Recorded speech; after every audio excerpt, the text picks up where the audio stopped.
Graça e paz, queridos. Amém? Graça e paz. Timóteo tocou tanto que saiu com a mão doendo aí, meu amigo.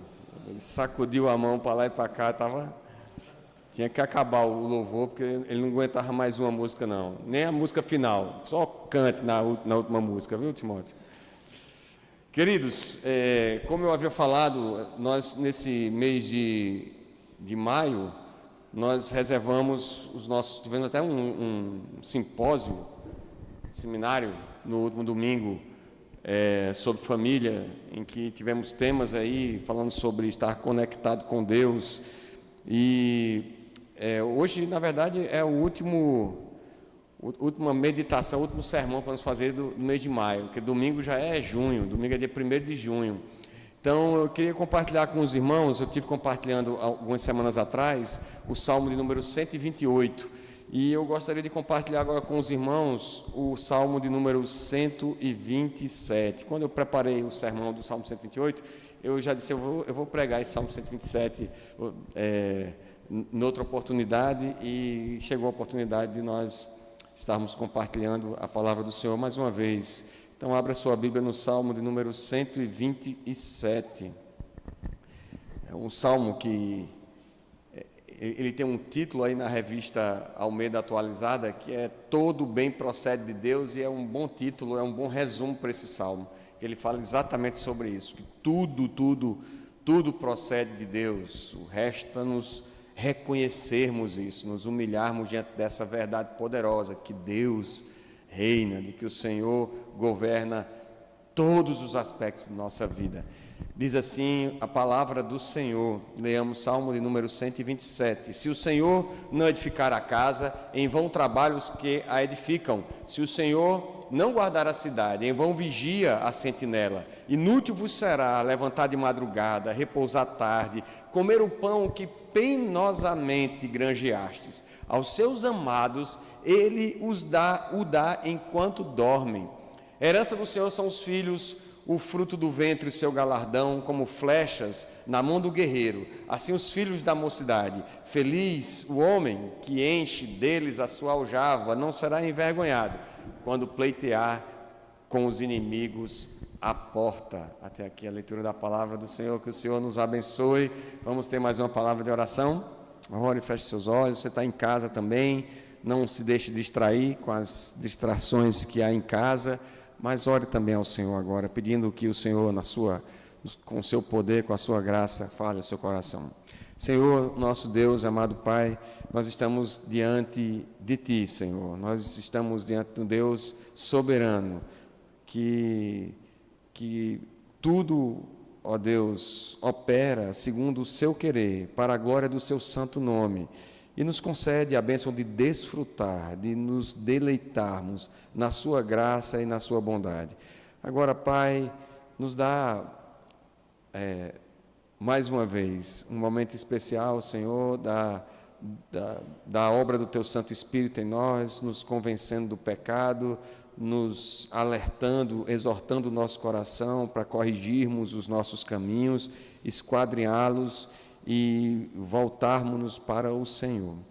Perdoa-nos, pois, ó Deus, pela nossa altivez, pela nossa preguiça, pela maldade do nosso coração, a idolatria que nutrimos acerca daquilo que fazemos, daquilo que podemos, daquilo que queremos, e opera através da Tua santa e bendita palavra, segundo o Teu querer, através do Teu Santo Espírito, a todos que ouvirem essa mensagem, não somente agora, posteriormente, para a glória, honra e louvor do Teu nome, porque Tu és um Deus que nos ama, um Deus que cuida de nós, um Deus bondoso, misericordioso. Nós descansamos na Tua graça, na Tua bondade, Senhor.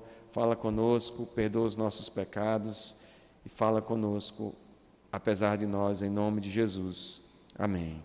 Queridos, esse é um salmo ele é atribuído a Salomão, a sua autoria. Salomão teria escrito 2 salmos apenas, registrados no cânon, salvo engano, o salmo de número 72, ou é o salmo número 70, e esse salmo de número 127. E ele tem muito a ver com Salomão, possivelmente, aqui aqueles que acreditam, alguns acreditam que Salomão estava no fim já da sua vida, e ele olha para o que ele havia construído, olha para a sua experiência familiar, que não foi das melhores. Salomão se envolveu com muitas mulheres, isso o fez cair em idolatria, e diante da sua experiência com seus filhos e com o que ele construiu, ele teria escrito esse salmo inspirado pelo Espírito Santo de Deus, que é inútil qualquer esforço para construir casa, para instituir família, para ter filhos, para defender a cidade, se o Senhor não tiver adiante, se o Senhor não for a base da vida daqueles que nele esperam. E esse salmo, ele é considerado um salmo de romagem, né? Que é do Salmo 120 até o Salmo 132, 134, você tem os salmos de romagem, que o povo de Israel, ele tinha que voltar a Jerusalém pelo menos três festas, segundo a lei mosaica, e quando eles iam, né, naquelas peregrinações, aquelas caminhadas com a família, com os animais que iam oferecer ali no templo, eles iam cantando e louvando a Deus com esses salmos de romagem. Então, faz muito sentido falar sobre segurança, sobre família, sobre casa nessas condições, mas especialmente acredito que esse salmo ele foi colocado dentro do saltério depois já do povo, numa geração pós-exílica, depois que o povo retorna para Jerusalém, e tem o desafio, lá a gente vê lá no livro de Esdras e de Neemias, o desafio de reconstruir o templo, de reconstruir os muros, e portanto, havia muita instabilidade ao redor de Jerusalém, muitos povos ali que não queriam que aquilo acontecesse, que os israelitas ali, os judeus ali, novamente reunidos em Jerusalém, reconstruíssem templo e os muros, e isso era de alguma forma muito oportuno e muito próprio para aquele povo louvar a Deus, dizendo: se o Senhor não edificar a casa, se o Senhor não for o Senhor que estiver conduzindo essa obra, se não for o Senhor que nos ajudar a reconstruir a nossa família, a nossa terra, então em vão é todo o nosso trabalho aqui. E para facilitar a memorização das lições principais desse texto, a lição principal, o resumo desse salmo é isso, é que todo bem procede de Deus, mas eu queria trazer 3 lições, porque aparentemente o salmo trata de 3 coisas, e por isso ele é tão oportuno também para a família, e eu nomeei cada ponto desses 3 com a primeira letra P. Então o sermão hoje é PPP. O primeiro P que a gente vai falar aqui é sobre provisão.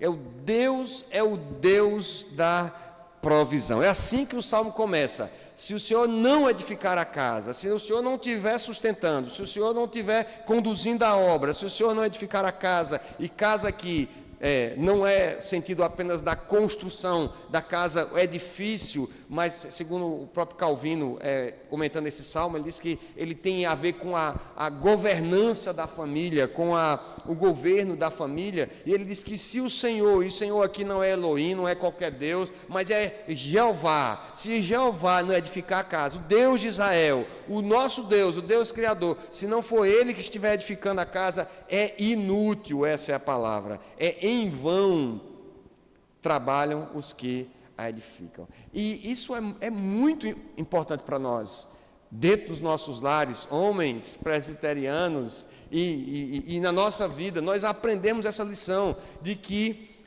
nós somos limitados e finitos.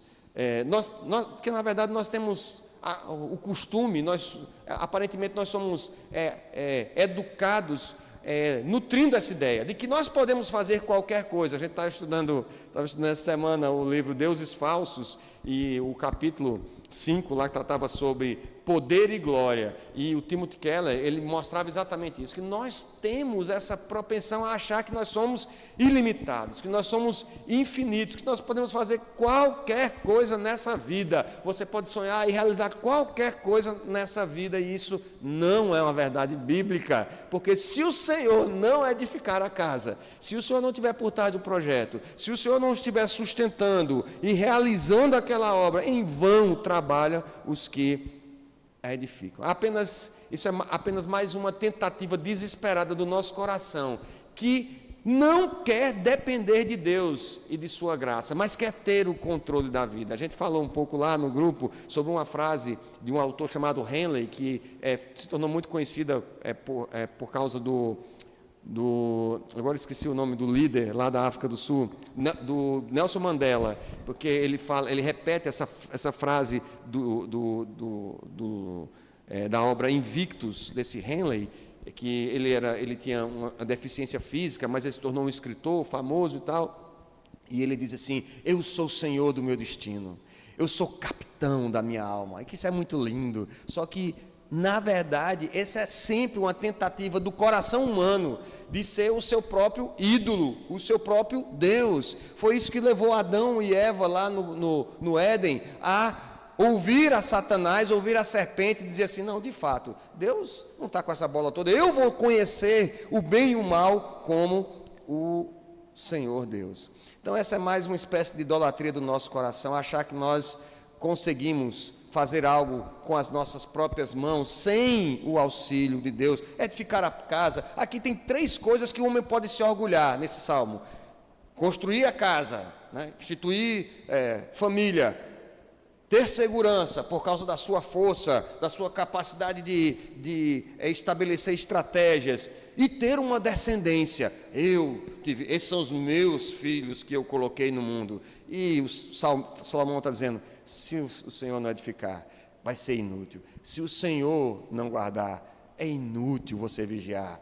Os filhos não são seus, são a herança do Senhor, é um presente seu, você herdou do Senhor. Então, Jesus ensinou essa verdade também, lá no Evangelho de Mateus, no Evangelho de Lucas, Mateus 7, 24 e Lucas 6, 47, Jesus contou uma parábola a respeito daqueles que ouvem a palavra e a praticam ou não a praticam. Ele diz que o homem prudente é semelhante àquele que ouve e pratica as palavras que Jesus ensinou. Ele edificou uma casa sobre a rocha. E sobre a rocha, essa casa, quando veio a chuva, os rios transbordaram, sopraram os ventos, deram contra aquela casa, que não caiu, porque fora edificada sobre a rocha. É como a casa se estabelece, não é pela força, não é por causa da casa, da boniteza da casa, do revestimento, mas é porque está edificada sobre a rocha, que é o próprio Cristo. E ao mesmo tempo, o homem insensato, ele edificou a sua casa na areia. Ele achava que ele podia fazer do jeito que ele queria, edificou sobre a areia. Esse homem é como que escuta esta palavra e não a pratica, não se humilha diante dela, não depende do Senhor. Vem a chuva, transbordam os rios, sopram os ventos sobre a casa, com ímpeto contra ela, e ela desaba, e é grande a sua ruína, disse o Senhor Jesus. E nós traduzimos aqui também, trazemos essa ideia para o trabalho. O versículo continua e diz assim: se o Senhor não edificar a casa, em vão trabalham os que a edificam. Se o Senhor não guardar a cidade, em vão vigia a sentinela. Inútil vos será levantar de madrugada, repousar tarde, comer o pão que penosamente granjeaste. A ideia aqui, Calvino falando sobre esse texto ainda, ele diz que aqui trabalho não significa apenas fazer alguma coisa, se ocupar com alguma coisa, mas ocupar-se com ele chama de lassidão e angústia, ocupar-se com esforço, com dor, com sofrimento, com angústia. E facilmente nós fazemos do nosso trabalho também um ídolo. Essa é uma outra área da nossa vida em que nós muitas vezes nos viciamos em trabalho, nos envolvemos demais com isso, como se pelo nosso muito trabalhar, pelo nosso muito esforço, a gente vai conseguir ter a segurança, conseguir ter a casa, vai ter o conforto que a nossa família merece ou que nós precisamos. E trabalhamos mais para ter mais, e quando nós temos mais, nós precisamos trabalhar mais para manter o que nós temos.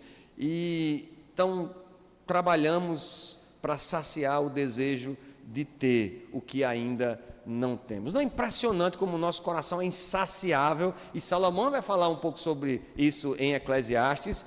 A gente troca o carro, e quem deu esse exemplo outro dia foi o pastor Jamerson. Ele troca o carro, quando troca o carro, você acabou de trocar o carro, aí a pessoa pergunta assim: mas você trocou o carro, pastor? Ele disse: troquei, graças a Deus, foi bênção do Senhor. E aí, o que está achando? Não, eu troquei porque daqui a uns anos eu vou trocar por...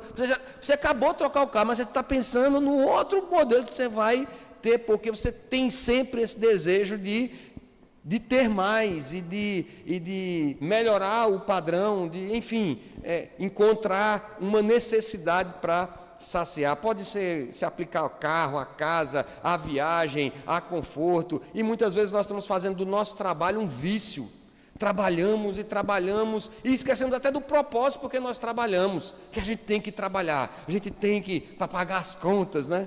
Deus nos deu esse ou aquele trabalho para termos com que nos sustentar, ajudarmos o próximo e contribuir com o seu reino. E isso é dom de Deus. Deus dá trabalho, mas ao servo de Deus, aquele que constrói a sua casa e que trabalha porque sabe que o Senhor o colocou ali, que recebe o sustento da parte do Senhor, Deus dá a bênção de gozar do seu trabalho, de experimentar de alguma forma satisfação e dele. Já pensou o que é isso? Você trabalhar, meu Deus, levantar para trabalhar, de madrugada, levantou de madrugada para trabalhar, foi dormir tarde, fazendo as contas e os cálculos do trabalho, mas você encontra de alguma forma louvor ao Senhor e deleite nisso, porque reconhece que Deus lhe dá essa bênção. E Salomão vai falar isso, Eclesiastes, um pouquinho mais à frente aí de Salmo, Eclesiastes capítulo 2, verso 24 em diante, diz assim: nada há melhor para o homem do que comer, beber e fazer que sua alma goze o bem do seu trabalho. No entanto, vi também que isso vem da mão de Deus, pois separado deste, quem pode comer ou quem pode alegrar-se? Porque Deus dá sabedoria, conhecimento e prazer ao homem que lhe agrada, mas ao pecador dá trabalho, para que ele ajunte e amontoe, a fim de dar àquele que agrada a Deus. Também isso é vaidade, e correr atrás do vento. Ainda o mesmo autor, Salomão, do Salmo que nós lemos e do livro de Eclesiastes, no capítulo 6, verso 7, diz assim: todo o trabalho do homem é para a sua boca, e contudo nunca se satisfaz o seu apetite. Cuidado, meu irmão, para não cair na idolatria do trabalho, de trabalhar para ter, buscar ter mais. A pessoa dá desculpa de que você precisa pagar as suas contas e deixar de reconhecer que é inútil o seu trabalho. É inútil, é em vão acordar de madrugada e dormir tarde, comer o pão, que você não vai encontrar prazer, não vai encontrar alegria em trabalhar, em comer do seu sustento, porque isso também é um dom de Deus. E ele arremata dizendo assim: aos seus amados ele o dá enquanto dorme. Sabe por quê? Porque todo o seu esforço, você faz todo o seu esforço, mas enquanto você está dormindo, o Senhor está trabalhando para te sustentar. Porque ele não diz a palavra que não dorme, não cochila o guarda de Israel. Ele não tira, o Senhor não tira cochilo. E aqui há uma das provas de que esse salmo seguramente teria sido escrito por Salomão. O nome de Salomão, o primeiro nome de Salomão era Gedidias. E quando ele fala sobre, ele faz um trocadilho com a própria palavra aqui, ele diz aos seus amados, colocando no plural, mas a palavra aqui para amados é Gedidi, aos seus amados, aos seus Gedidias. Nós somos esses amados do Senhor. E ele dá aos seus amados enquanto dorme. O sono, querido, se o trabalho é bênção do Senhor também, assim como a casa, a família que o Senhor te colocou, é tudo, foi Deus que deu e nós precisamos reconhecer isso. O sono, hoje em dia se fala muito sobre sono, né? Sobre questão de saúde e tal, mas o sono dos que aguardam no Senhor é também graça do Senhor. Os problemas, as contas, os governos, isso não tira o sono de quem teme ao Senhor Deus, não tira o sono, porque quem confia no Senhor descansa na verdade que o Senhor o tem por amado. O Senhor o tem por amado. O Senhor cuida daqueles a quem ama. Então a gente descansa. O sono é uma bênção do Senhor. Repousar, colocar a cabeça no travesseiro e saber, em paz me deito e pego no sono, porque só Tu, Senhor, me fazes repousar seguro. O primeiro P é provisão. Deus é o Deus da provisão, é a provisão da nossa família, é a provisão de nossa casa, é a provisão dos projetos. Mas é um Deus também, o segundo P, é Deus da proteção, porque o versículo 1 diz assim, se é inútil você trabalhar, você constituir família, construir casa, se o Senhor não for a rocha, o alicerce da tua vida, é inútil também você se preocupar com segurança, é inútil você ficar o tempo todo alerta, é inútil você tentar guardar a cidade, se o Senhor não for ele, o guarda de Israel, aquele que guarda a cidade. Se o Senhor não guardar a cidade, em vão vigia a sentinela. O sentinela era aquela criatura, o cara que ficava na vigia, né? Ele ficava lá no muro e ele ficava olhando para ver se via alguma movimentação de longe, algum movimento de exército se aproximando, e se algum invasor tentasse entrar, ele era a primeira linha de combate, era o sentinela. O salmista no Salmo 130, ele diz assim, a minha alma anseia por ti, como os sentinelas, como os guardas pelo romper da alva, porque a noite devia ser terrível, meu amigo. Passar plantão de noite é dureza, não é não, Natan? Plantão de noite é fogo, você passar a noite e esperando uma ocorrência e tal, quando amanhece o dia, quando amanhece o dia no meu serviço, meu amigo, que eu vejo das 6h30, 7h, doido para passar o serviço, eu digo assim, Senhor, obrigado por essa noite tranquila. Atender acidente de madrugada é terrível, ocorrência, o pessoal, para esse carro assim, meu Jesus do céu, de 1h da manhã, 2h, o alerta é muito maior, o risco é muito maior, e o sentinela é essa figura que fica a vigiar, para ser essa primeira linha de resistência. E Salomão está dizendo, olha, pode ser o sentinela mais corajoso, pode ser o cara mais diligente, mais hábil, pode ser o cara mais treinado, mais experimentado, se a sua segurança, ele está falando como um rei que se preocupa com a defesa da cidade. Ele diz, mas se não for o Senhor que guardar, eu posso fazer o melhor projeto de engenharia aqui, de muro, colocar o maior exército do mundo aqui, mas se não for o Senhor que guardar a cidade, em vão vigia a sentinela.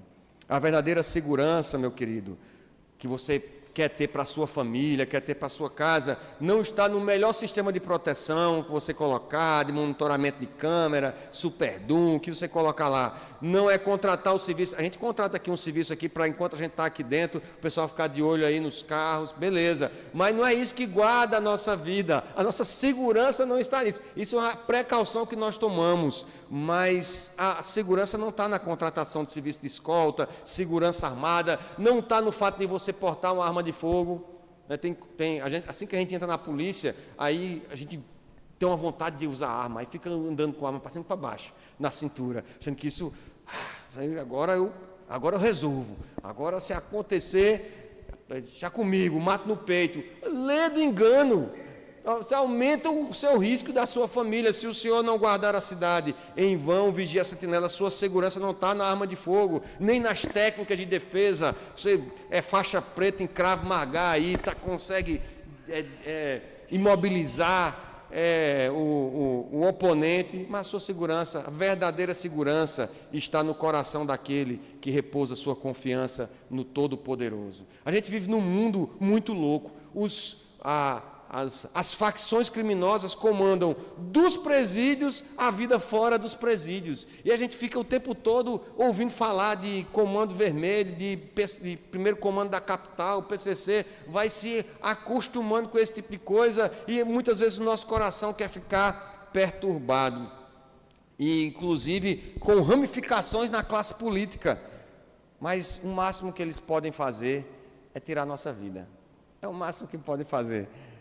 Nós tememos antes aquele que pode pegar a nossa alma e lançá-la no inferno. E aquele que concede a sua maravilhosa graça por meio de Cristo e nos dá a eterna e irrevogável salvação. Então, hoje, especialmente, a gente teve um momento de oração aqui, orou para um monte de gente que também está com problema de saúde, e a gente disse, não, eu vou fazer um bom plano de saúde, não, nem, sem nenhum problema de trabalhar e fazer um bom plano de saúde, mas a nossa segurança não está no plano de saúde, a nossa segurança não está nos médicos.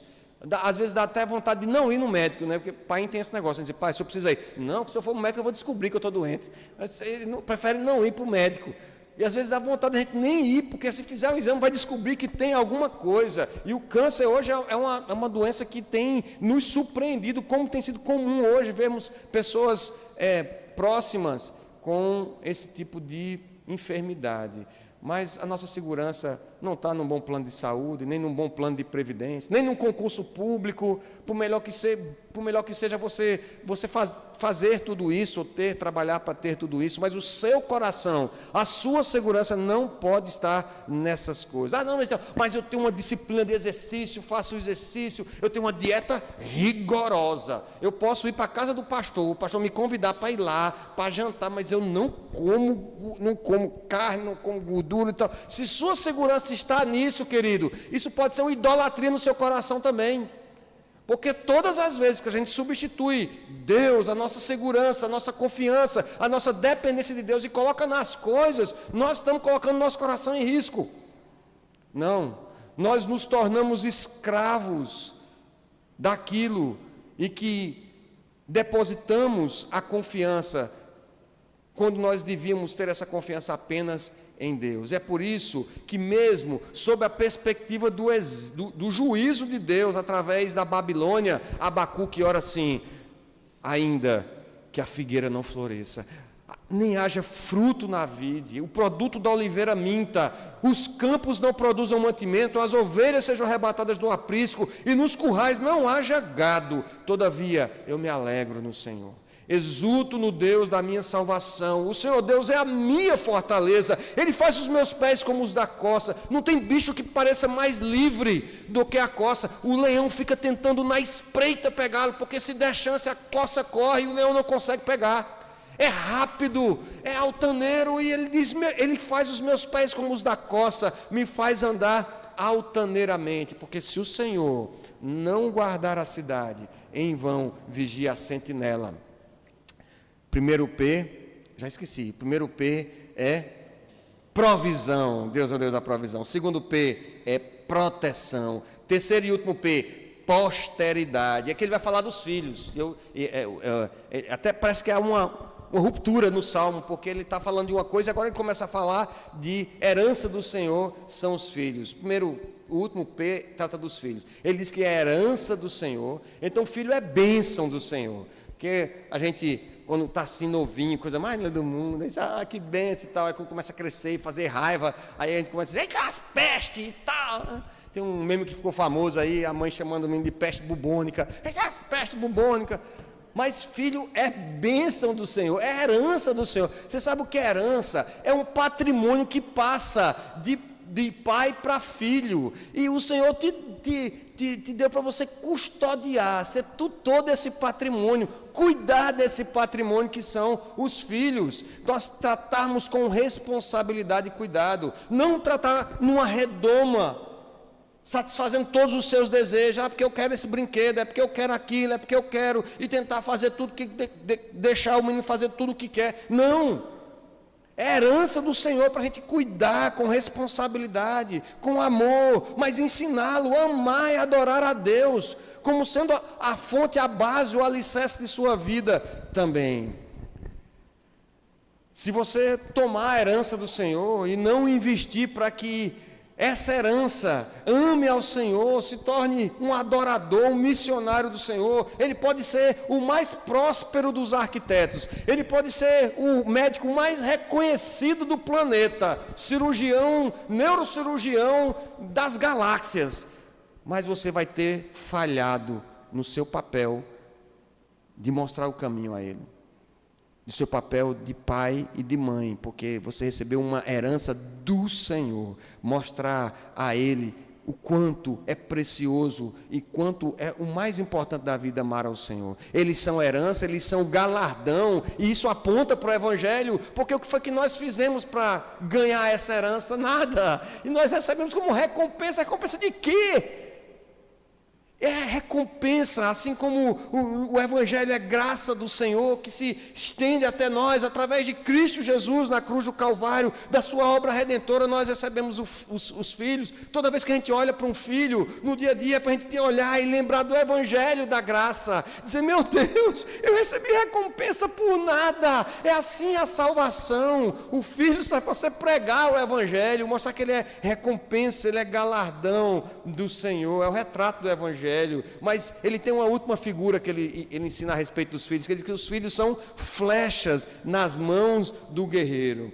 E primeiro, flecha só serve para o arqueiro se estiver perto dele. Se a flecha estiver longe, na hora da batalha, ele vai jogar o arco no outro soldado, porque ele não tem que jogar. A flecha tem que estar perto. Isso quer dizer que a gente precisa caminhar junto os nossos filhos. E eu não vou ter esse papo de psicoterapeuta aqui, de estar dizendo, vai jogar bola com teu filho, vai, não sei o que, isso, qualquer psicólogo pode falar isso aqui. O que você tem que estar perto dele é para ensinar ele a vencer o orgulho do coração dele, porque criança já nasce com a semente do pecado nela. E a gente não pode ter pena ou milindres para ensinar que ela precisa reconhecer que é pecadora e crer no Evangelho da Graça. E por isso a gente precisa estar perto, enxergando as falhas, os momentos de fraqueza, orando junto, lendo a palavra junto, aprendendo junto a servir e adorar o Senhor. São flechas nas mãos do guerreiro. Tem que estar próximo, invista tempo com seu filho, para vencer o pecado e os ídolos do coração. O tempo passa rápido demais. O pastor Evanilson aqui estava pregando domingo, ele pegou Gustavo aqui de exemplo aqui, não foi? Gustavo disse, está vendo essa bebê tão linda nos seus braços? Daqui a pouco vai chegar o caboclo aí com ela, levando ela nos braços. Natan está rindo agora, vai chegar a vez dele também. Hã? Darlan, vai chegar a vez, mas o fato é que o tempo passa rápido e a gente precisa ensinar os filhos no caminho do Senhor. Flecha exige técnica. Eu não sei lançar flecha, não sei, nunca lancei um arco e não sei os de brinquedo, mas vejo competições e tal, e vejo que exige respiração, exige muita técnica, muita disciplina. E assim, cuidado com os filhos. Não fuja da responsabilidade. Quando a gente está criando filho, tem muito isso dentro de casa, né? O menino começa a ter, você não sabe lidar com um problema, você joga para a mãe resolver. Resolve isso. Não, que eu não tenho paciência não, resolve isso. Exige esforço, exige disciplina. E a gente não deve se esquivar nesse jogo de empurra dos pais. É trabalho duro, mas exige, sobretudo, oração e dedicação à palavra do Senhor. São flechas na mão do guerreiro. Assim são os filhos da mocidade. E flecha é usada para atirar. Flecha é usada para atirar, para lançar longe. Ela não pode ser mantida o tempo todo pertinho. Assim, quando está assim pequenininha, está uma beleza, pertinho e tal. Mas você prepara ela para poder soltar e você vai ensinar tudo, você vai usar toda a técnica, vai se esforçar, você vai se desgastar, mas no final a flecha tem que seguir o seu curso, tem que vencer por ela a resistência do ar, tem que ir até o alvo que ela precisa atingir. O máximo que você vai fazer é apontar a direção. Se ela vai acertar ou não, a responsabilidade vai ser no final da flecha. Os nossos filhos precisam assumir o compromisso de servir a Deus por eles mesmos. Ele não foi chamado para atingir o meu objetivo na vida, mas Deus reservou um objetivo para cada flecha. Terminando, meus irmãos, o texto termina, eu vou terminar com algumas aplicações, dizendo: feliz o homem que enche deles a sua aljava, não será envergonhado quando pleitear com os inimigos à porta. Queridos, alertando os irmãos, depois de eu ter falado que tudo depende do Senhor e que a gente deve descansar na graça do Senhor, você pode ter a falsa impressão que Salomão está chamando todo mundo para vadiagem, para vagabundagem. Não, olha, não precisa trabalhar, não precisa se preocupar com a casa, porque o Senhor é que edifica, o Senhor é quem guarda. Não, ele não é um chamado para vagabundagem, esse salmo. Nós trancamos a porta, nós temos a nossa cautela, a nossa atitude vigilante, mas o texto fala sobre construir, sobre trabalhar, sobre vigiar, fala sobre um guerreiro. Então, o fato aqui é de que todas essas ocupações não vão valer de nada, exceto na medida em que Deus abençoa os nossos esforços, em que Deus está por trás, em que o objetivo de tudo isso, do trabalho, da família, da segurança, é de fato fazer a vontade de Deus, é agradar a Deus, é colocar o nosso coração nele. Salomão termina dizendo que feliz o homem que enche deles a sua aljava. E aqui a gente consegue entender porque você está numa época em que você não tinha plano de previdência, aposentadoria, e naquela cultura os pais, quando envelheciam, quanto mais filhos tivessem, mais gente teria para cuidar dele na velhice. E a figura é essa mesmo. Você imagina, ele fala, não será envergonhado quando pleitear com os inimigos à porta. Na porta da cidade era onde se travavam as principais batalhas e onde você decidia as questões com os magistrados. Então, às vezes o cara queria tomar um pedaço da sua terra, inventava uma história, aí imagina o pai chegando lá com 10 filhos. Aí o cara ficava logo com medo, diz: rapaz, eu vou bater boca com esse cabo, eu vou brigar com ele aí, um dos filhos dele depois me pega na saída. Então, era essa ideia de, olha, o fato da quantidade de filhos implicava tanto na segurança da cidade, como na segurança da própria família, quando ficasse velho, o cuidado ali para com o idoso. E hoje, com o avanço das aposentadorias e previdências e organização dos exércitos, dos governos dos estados soberanos, o desejo de ter muitos filhos acabou diminuindo e as pessoas começaram a ter menos filhos. E agora um problema permanece, de que você vai encarar a sua velhice sozinho, com um filho apenas, e os filhos